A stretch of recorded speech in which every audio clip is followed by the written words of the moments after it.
Back with more tedious heater channel adjustments. Remember I said at the end of the last video I need to trim off, and I've done that up until the point where the back piece is, so it's all in line with that. And I don't want to take too much off because we've got spot welds right there, and I don't want to cut into them. So that's really as far as I want to take that. But you'll notice that it's still caught up. So that flat piece there needs to butt against that. So it needs to be like that, and then lips need to meet together there. So I've still got a way to go. However, referring back to this Glucahorn piece, you'll notice some considerable differences here in the pieces. Lips straight there. Obviously I can straighten that out, that's not a big deal. And we've got more of a defined curve around there, whereas it's completely flat flush. But this is the main difference here. And if I can do this one-handed,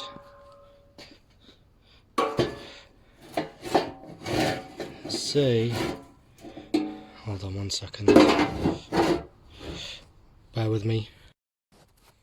There we go, you'll notice that cut out fits nicely in there, and it's as close as it needs to be for me. I can make that work. So essentially what I've got to do, I don't really like the idea of there being two skins here, but that's kind of what I need to go for. I need to have a cut out section like that on here, so then this can slot in there. So I'm going to work on that now. So this is what I've come up with. I really like straight after shooting, it wasn't so much this that I needed to recreate, but this cut up in the front. So I cut that out and I cut through the back there. This needs a bit of dolly work. You can see the kinds of things going on there. But if I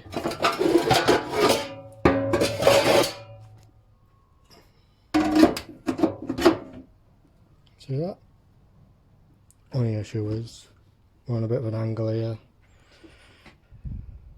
It's a bit tall on the right side, it needs to be about there. I mean, I can persuade that into place, I guess, or to bring it down a bit further. Maybe chop a bit more here. Hit this down a bit, clean this up a bit, we'll see.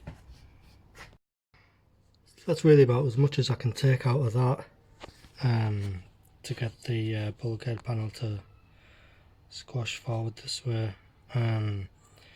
Ideally I want it to come down a bit as well, so the flange sits along here better. I can always hammer it down and play about with it a little bit when it's in place. I think what I'll do is put the channels in first, raise the body up, hold the bulkhead place in place with Clecos, lower it down slowly, see how it goes.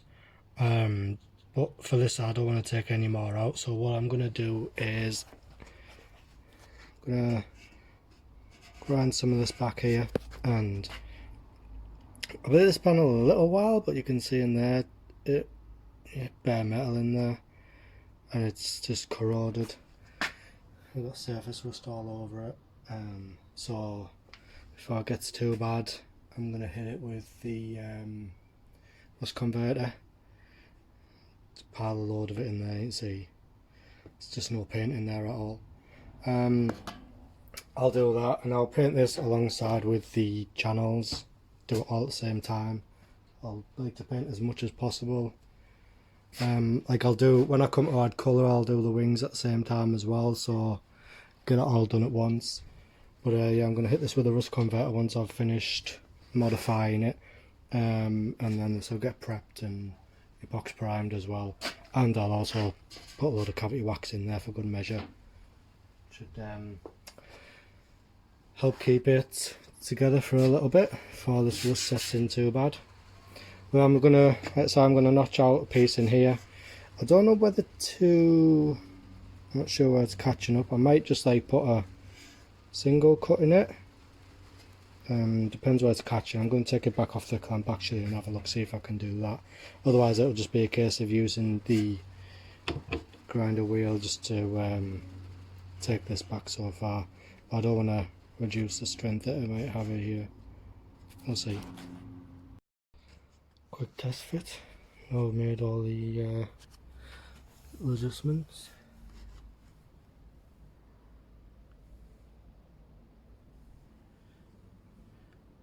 That'll work.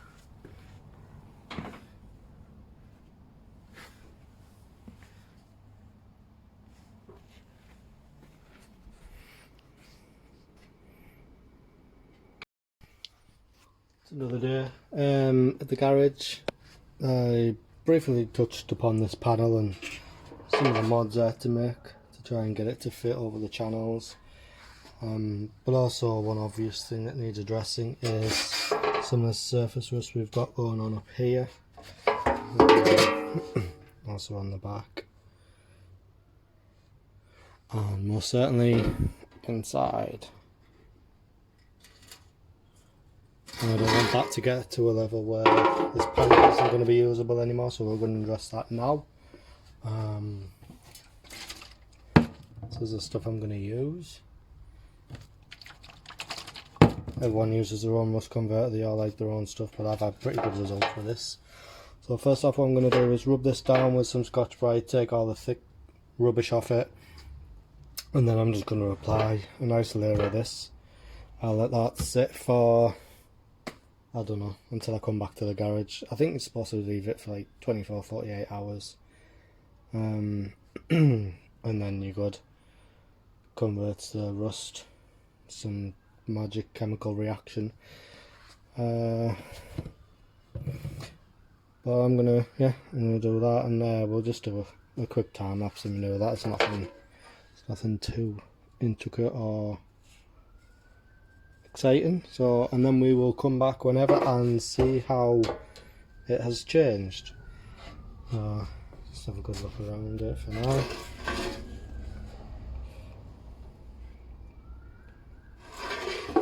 That's the worst of it inside, where it's had no paint or anything. I'll do that.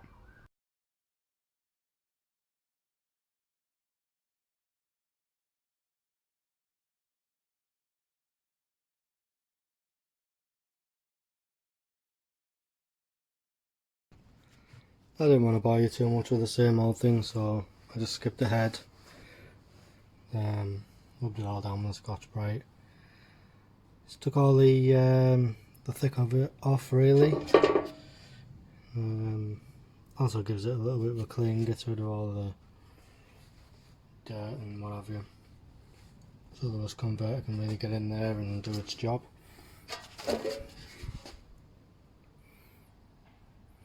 I'll be coming back over this, rubbing it down again before I paint, because you've got to, it says to use water to take the excess off, but I find it's not as abrasive as needed, and you still get leftover residue from this.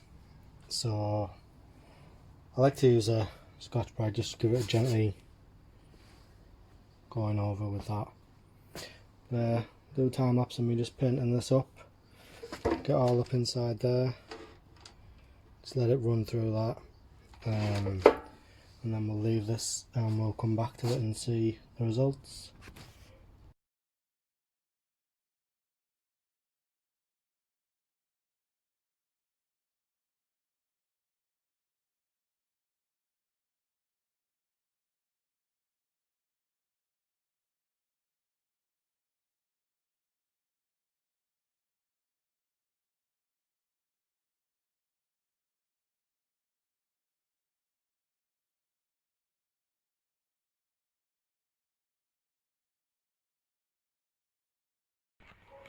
As you can see, it can get quite messy, so when applying anything like this, any form of chemical, I'd definitely suggest at least wear eye protection.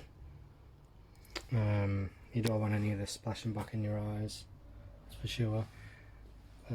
Gloves, I wore gloves, but some still got through. But yeah, you can see already we've got reaction happening. You don't want to apply too much of this. You don't really want runs like that. You don't want too much sat there. You won't be able to react. I don't know, let me get my torch actually. Where did I put this thing? Let's see if we'll be able to have a look inside here. There we go, I've got it on. All in the rust. Pretty good coating. I wasn't able to get right up in the top up there. Hopefully I'll run about and fill in. What I would recommend though is that you use a relatively good brush. I just picked up whatever I had and then there's a bit of all kinds of stuff in. No big deal, that'll rub off. That stuff will still work. But we will come back to this maybe tomorrow, the day after, we'll see. And see how it's fared, see it's killed all the rust off. And then that bit can be prepped fully with the channels, and then I'm getting close to being able to put primer on these. I do need to pick up some paint. I'm going to get body colour paint. I know the paint code for it, so it's not a problem. Probably just get a litre, that'll probably be more than enough for this and the 2 heater channels for now. I'm not going to paint the wings because they still need some body work. Yeah, that should do it for this one. We'll come back in a day or so and see how that's fared up. With the magic of video, we are back. It's going to be about 3 days, I think, actually. So you can see how this part looks now. Yeah, I did leave a bit of a sticker on there. It's fine, doesn't matter. We can see the rust converter has done its job pretty well. There doesn't appear to be any rust where I've applied it. See that? How does it look inside? A little bit there where I missed. Like I said, I'm going to get in there with cavity wax. Once I've welded it in place, I don't want to use it first because it'll set on fire. I've got little areas that I'm going through to apply that and get that done. Well, that's going to do it for this one. The next video I'm going to record on this progress with the heater channels is going to be paint. I feel like I've put out a few videos, not really much content. It's just the way these things go, it's just how these things progress. It's slow, boring work, just making little alterations to get things to fit correctly, so when you do get to put them in place, they just fit nicely straight away. If anyone's interested, this is the product I use for on here to kill off the rust.